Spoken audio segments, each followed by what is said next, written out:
नमस्कार, मैं हूं सच्चिदानंद वशिष्ठ। सज्जनों, हर कोई व्यक्ति ये जानना चाहता है कि आने वाला वक्त, आने वाला साल, आने वाले महीने मेरे कैसे होंगे। नया साल मेरे लिए क्या क्या खुशियां लेके आ रहा है, क्या क्या परेशानियां लेके आ रहा है, क्या क्या सावधानियों की आवश्यकता है। तो 2023 के लिए कर्क राशि वालों के लिए फलादेश देने का प्रयास कर रहे हैं। कर्क राशि वालों को अभी तक तो कोई भी आपको ढैया साढ़े साथी नहीं है, लेकिन 17 जनवरी से ढैया प्रारंभ हो जाएगी। शनि की ढैया आपको प्रारंभ हो जाएगी और ये 2.5 वर्ष तक चलेगी। इसमें कुछ अनहोनियां होने की संभावनाएं बनेंगी और कुछ स्वास्थ्य संबंधी भी दिक्कतें आपको प्राप्त हो सकती हैं। अपयश की प्राप्ति भी आपको हो सकती है। दुर्घटनाओं से बचें, क्योंकि ये शनि की ढैया साढ़े साथी से ज्यादा कष्टकारी सिद्ध होती है।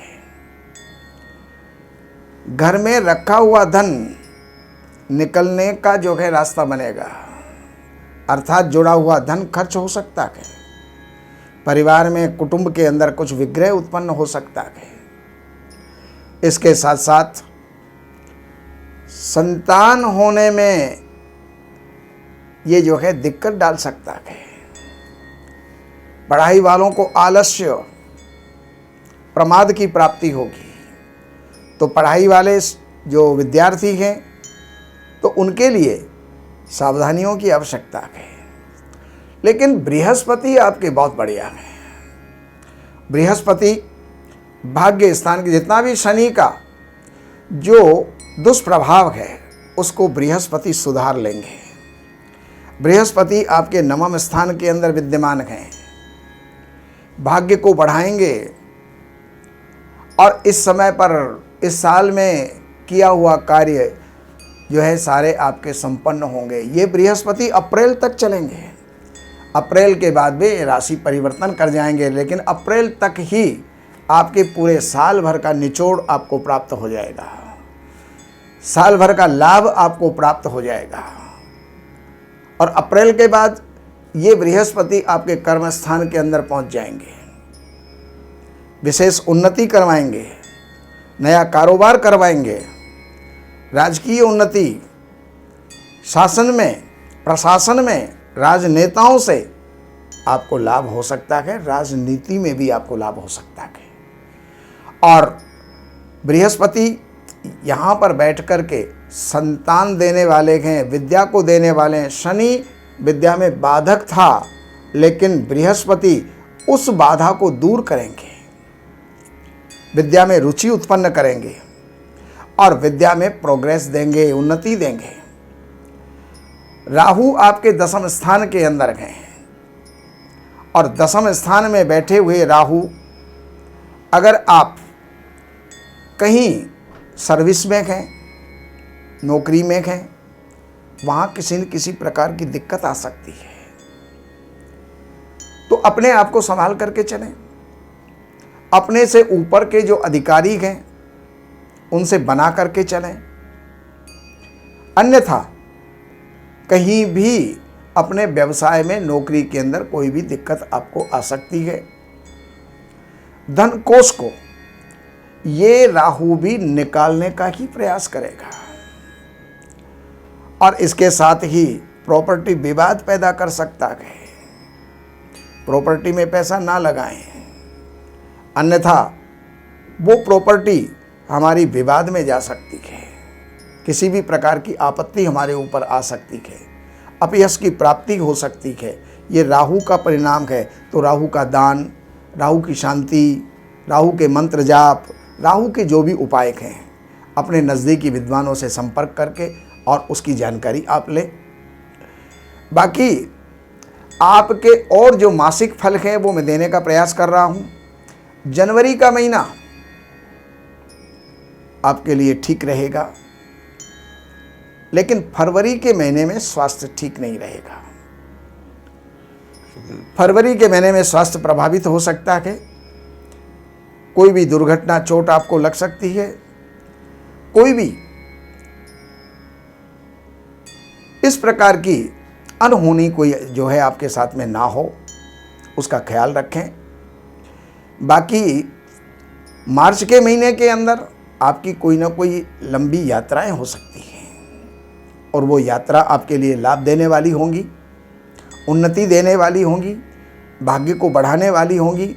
देखिए, हर ग्रह अपना अपना प्रभाव छोड़ता है। कई बार लोग हमसे कहते हैं कि एक तरफ तो आप ये कहते हो कि बहुत बढ़िया होगा, एक तरफ आप ये कहते हो कि ये हो जाएगा, वो हो जाएगा। वो अलग अलग ग्रहों का अपना अपना प्रभाव होता है। अब इसके पश्चात मार्च के महीने के बाद अप्रैल के अंदर आपकी उन्नति होगी, पदोन्नति होगी, व्यवसाय में उन्नति होगी, कारोबार में उन्नति होगी, पिता से सुख की प्राप्ति होगी, पिता से सहयोग की प्राप्ति होगी, आशीर्वाद की प्राप्ति होगी। राज्याधिकारियों से, राजनेताओं से आपको लाभ होगा और अगर आप राजनीति में हैं तो उसके अंदर भी आपको उन्नति की प्राप्ति होगी। मई के महीने के अंदर आपको अकारण अनायास लाभ होगा। एक कदम चलोगे, 4 कदम आगे बढ़ जाओगे। लेकिन जून के महीने के अंदर सावधान रहना होगा। जून के महीने में अनायास खर्चे होंगे, अकारण खर्चे होंगे, उन खर्चों को कंट्रोल में रखें। और उसके पश्चात जब आपका जुलाई का महीना आएगा तो जुलाई के महीने में क्रोध की अधिकता रह सकती है। क्रोधाधिक्य, मन डामाडोल रह सकता है। लेकिन अगस्त के महीने के अंदर धन कोष की वृद्धि होगी, धन बढ़ेगा, कुटुंब में सुख की प्राप्ति होगी, अच्छा माहौल बनेगा, अच्छे कोई जो है रिश्तेदार या अतिथियों की प्राप्ति होगी। हर प्रकार से तन से और मन से आप जो है प्रसन्न रहेंगे। सितंबर के महीने में अच्छे मित्रों का लाभ, विजय की प्राप्ति, अच्छे यश की प्राप्ति और अच्छे मित्रों की प्राप्ति होगी। अक्टूबर के महीने के अंदर कुछ चिंतित रह सकते हैं, चिंताओं का कारण का पता भी नहीं चलेगा। अकारण चिंताएं, अकारण भय और मन थोड़ा सा उद्विग्न रहेगा। माता का स्वास्थ्य डगमगा सकता है, प्रॉपर्टी का कोई विवाद हो सकता है। लेकिन नवंबर के महीने के अंदर आपके लिए सारी उलझनों से आप निकल जाएंगे, सारी उलझन सुलझ जाएंगी। विद्यार्थियों के लिए बहुत बढ़िया रिजल्ट देने वाला है और कोई भी कंपटीशन है या इंटरव्यू है उसके अंदर अच्छी सफलता की प्राप्ति होगी। और दिसंबर के महीने के अंदर आपके शत्रुओं की हानि होगी, शत्रु क्षीण होंगे, रोग मिटेंगे और कर्जे कम होंगे। बाकी ये फिर मैं आपको दोबारा बता देता हूँ, ये सारी जानकारियाँ जन्म की राशि के ऊपर आधारित है। और कई लोग पूछते हैं कि ये सूर्य पर आधारित हैं, चंद्रमा पर आधारित हैं या लग्न पर आधारित हैं। गोचर का जो फल होता है वो चंद्र राशि से ही सिद्ध हो पाता है।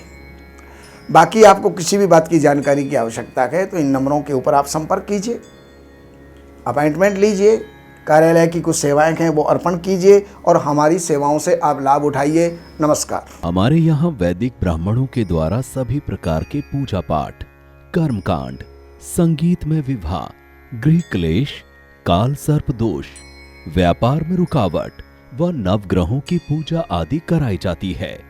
हमारे संपर्क सूत्र हैं 7838898421।